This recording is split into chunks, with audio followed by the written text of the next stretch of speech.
there a minute. Have a seat on the porch chair. All right. Put your hands up a little bit. Have a seat. Spread your feet up. No, do not think about getting up, right, buddy?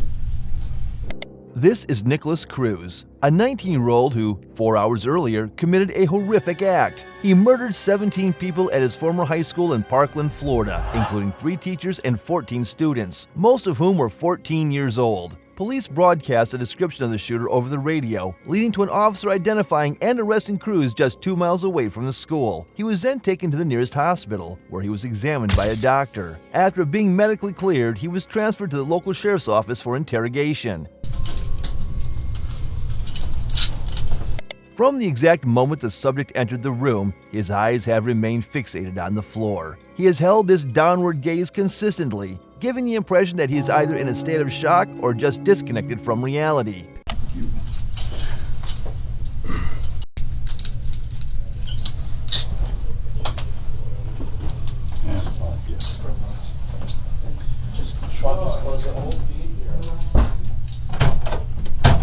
The moment the door shuts, he raises his head to observe his surroundings, and his behavior completely changes. He went from detachment to alertness as the environment changed. This is a recurring theme in this interrogation. It reveals that his apparent moments of disconnection do not reflect a wandering mind. He remains fully present and aware of his surroundings. As he looks up, his eyes lock onto the camera, indicating that he's aware of being watched.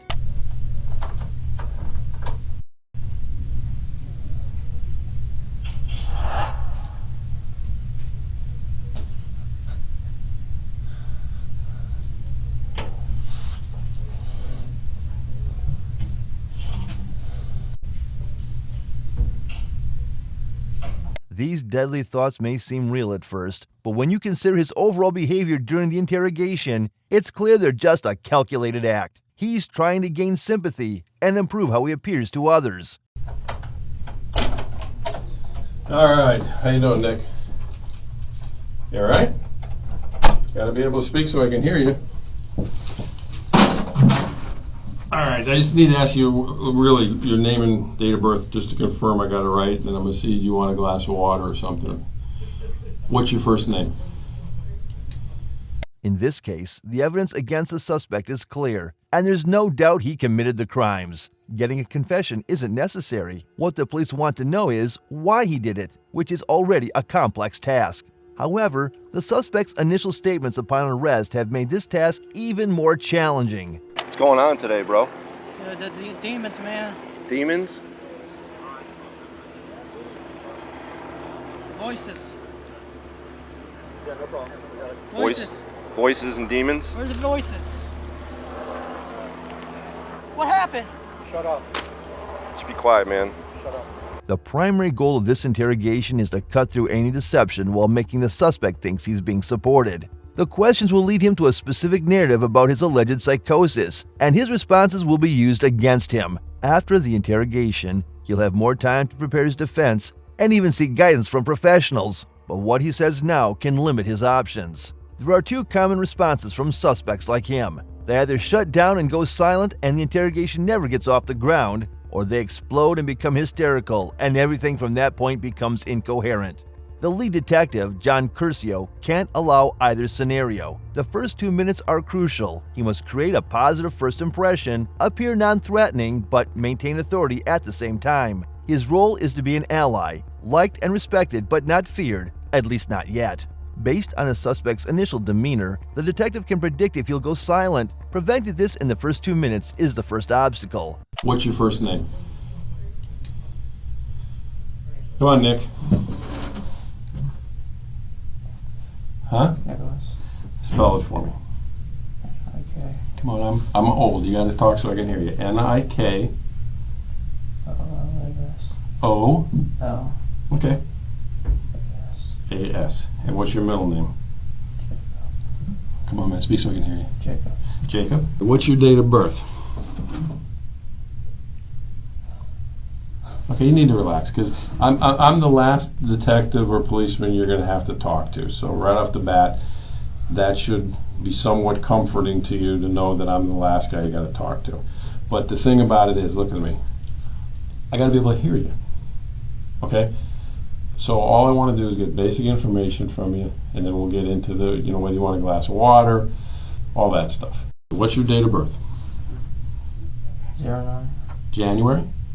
The investigation team already knows the answers to these basic questions. They're just trying to get a response. These questions are non-threatening, making it easier for the suspect to engage. They're like the first step in starting a conversation. The suspect, even though he's still somewhat unresponsive, hasn't gone completely silent. Everything up to this point has gone as planned. The detective has established a foundation and can now work on building a better relationship. He does this by offering the suspect some food and water, a standard way to build rapport. All right. Let me do this. You want a cold water? You don't know if you want cold water? Thank you. Thank you. Well, I'm going to bring in 2 because I want one. It was hot, and if you decide you want to have it, that's fine. You sure you don't want something to eat? Okay. Refusing food and water is a common response seen before. It's a clear sign of shame, not guilt or remorse. Guilt and remorse involve taking responsibility for our actions and caring about others' feelings. Shame, however, is more about how others perceive us. In this case, the suspect is afraid of appearing unaffected by the events, so he rejects the offer to show how negatively he's affected. All right, I'll be right back.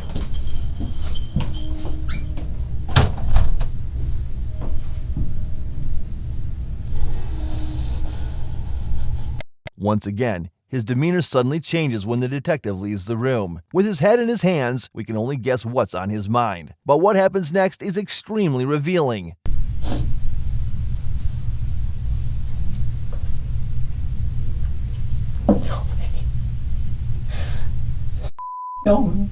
Cruz was a left-handed shooter, as confirmed by school surveillance. If you watch closely, you can see him reimagining holding his weapon. But what's even more revealing is his sudden change in demeanor right before he looks at the camera.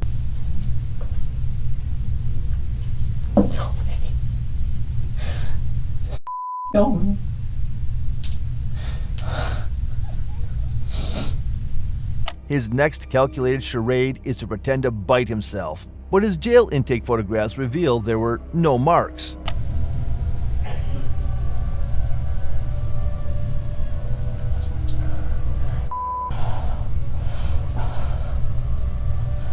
So if they're not bleeding anymore and you want them off, we can pull them off. I'll get you a garbage can. You want them off? Just put them on the throw them on the floor in the corner. Alright, this one is mine, because I already opened it. This one's yours in case you change your mind. The next 5 minutes are the extremely tedious process of getting the subject to engage further through basic questions. When asked for his phone number, this is his reaction. I can't remember, dude. I can't. Okay, Nick, calm down. Okay. You've already been medically cleared. I know what's going to be talked about is difficult, but again, you don't remember your phone number. How long you had the phone?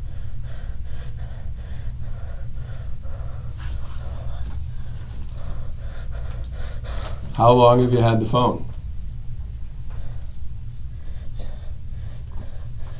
Nick, the doctor's already looked at you. Okay. Okay, you're fine. You're not having any problems at the moment, and you're perfectly fine. Cruz drops the act and becomes more engaged in the conversation. The detective inquires further about his mother for 3 minutes, then shifts to his background. He says he was depressed as a kid, used drugs like marijuana and Xanax, and tried to overdose on alcohol 2 years ago. Alright, when you tried to kill yourself with alcohol, your mom was still alive. What were you depressed about back then? Loneliness. Loneliness? Loneliness. Friends? No friends? Or what kind of loneliness? I mean, everybody gets lonely. Solitude. Solitude? You don't have a lot of friends? No. Okay. Today, when I say today, starting from last night when you went to bed to this morning, did you do any kind of drugs at all? Any Xanax, any marijuana, anything like that? No? The detective wants to hear a detailed account of the suspect's perceptions. To get this, they'll ask open-ended questions and follow up. The more questions the suspect shares, the harder it'll be to change his story later. As questions pile up, he may contradict himself, and he thinks it's a clinical evaluation for his well-being, not realizing it'll be used against him in the future. You go to the hospital, the doctors cleared you. And you're talking about demons. What are the demons? The voices. Well, tell me about it. What are the voices about? It's another voice, the evil side. Okay. And how long has that voice been going on? Years. Did you ever tell anybody about the voice? Never? And what does the voice say to you? Burn, kill, destroy. When was the last time you heard the voice? Yesterday. And what time was it yesterday? It was at night. Okay. And where were you at? Work. You're at work? So you're at Dollar Tree. And what's the voice telling you? Hurt people. To hurt people. Hurt people at Dollar Tree? Or hurt people? Hurt people in general. Okay. Doesn't say specifically who? Alright. The interrogation continues for an hour, where the detectives try to ask as many questions as possible. Every answer will be used against him. This is where interrogation takes a disturbing turn, as the detective suddenly changes strategy from being a nice guy to accuse the suspect. You could have stopped the demon anytime you want. You didn't want to stop the demon. The suspect realizes they won't be treated as a victim, which makes him scared. They try to avoid the situation by pretending to be psychotic. Once again, the detective notices but doesn't reassure them. He will instead apply further condemnation. This is when the suspect realizes he's going to be in jail for the rest of his life. No, that's not true. You didn't. You could have. I've given you 4 ways you could have stopped the demon, man. Okay, now you're just acting like that because... No. Okay, well, relax. You're just acting like that because I'm making sense. Calm down. I'm making sense, and you don't like when it makes sense. No. Because it doesn't fit into the story you're telling right now. I'm telling you the story. It's true. It's just, Well, why are you looking at your arm now? I'm trying to understand why. Well, why didn't you want to stop the demon? I don't know. Because I think you like the demon. No, I don't. Why didn't you stop it then? I don't like the demon. I don't like the demon. I don't like the demon. I don't like the demon. Well, that's if the demon even exists. Can I get an attorney or something? You want what? An attorney? Yeah. Did the demon or the voice just tell you to get an attorney? Okay. All right. Will you tell the voice that don't hit yourself in the head? All right. Well, just relax. You're done talking to me. Oh, my eyes.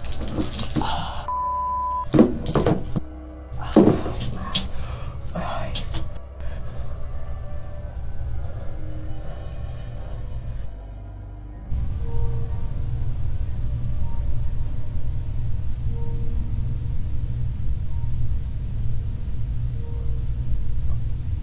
The 20-year-old has been held without bond since last year's mass shooting that left 17 people dead. His attorney said he would plead guilty in exchange for a life sentence, but prosecutors rejected that offer and are seeking the death penalty.